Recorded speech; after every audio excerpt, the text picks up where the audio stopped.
It's Friday, May 3rd. You're listening to Your Florida Daily.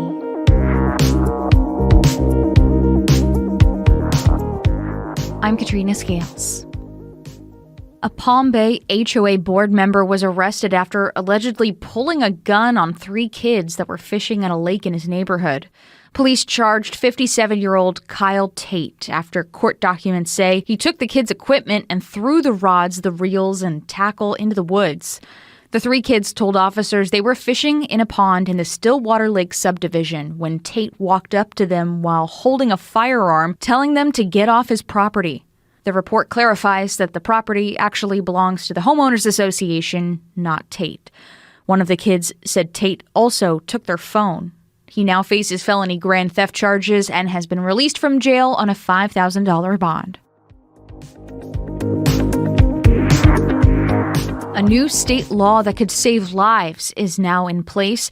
It gives the state fire marshal the power to create new rules for the storage of lithium-ion batteries. Governor DeSantis signed the bill yesterday. Rechargeable batteries are used in everything from tools to scooters and even some cars. But they've also been blamed for sparking several fires.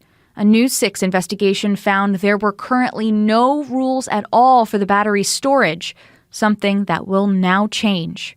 Here's Florida's CFO and State Fire Marshal Jimmy Petronas. We're going to lean forward and we're going to start creating policies that make sense for safe handling to make sure that our families are safe and our first responders are safe. But KMG was a great partner with all that. Couldn't have done it without them. If you want, you can check out our in-depth investigation on this and find out how the batteries in your home did in safety tests.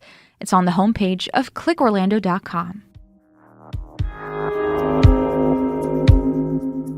And a big boost for downtown Orlando thanks in part to the Orlando Magic and their NBA playoff run. Those who live and work in downtown say they've been seeing a lot more visitors to the area, not only because of the Magic, but also because of the recent Kelly Cup finals, and that trend may continue.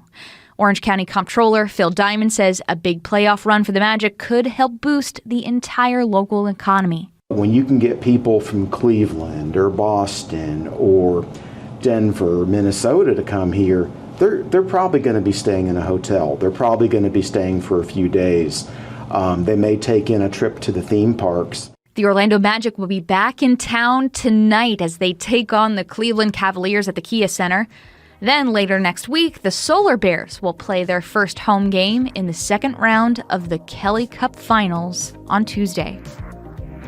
Find these top stories along with breaking news, weather, and traffic all day on clickorlando.com.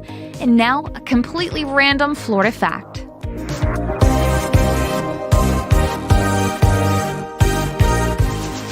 In Jacksonville, there's an old brick building with the name Public School Number 4 engraved on top.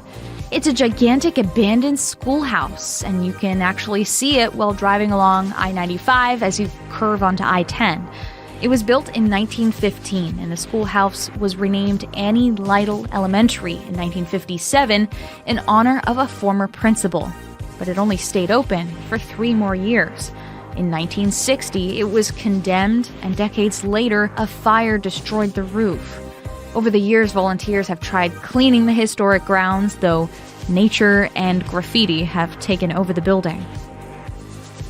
Your Florida Daily is produced by News 6 WKMG in Orlando. I'm Katrina Scales. Subscribe for new episodes wherever you like to listen.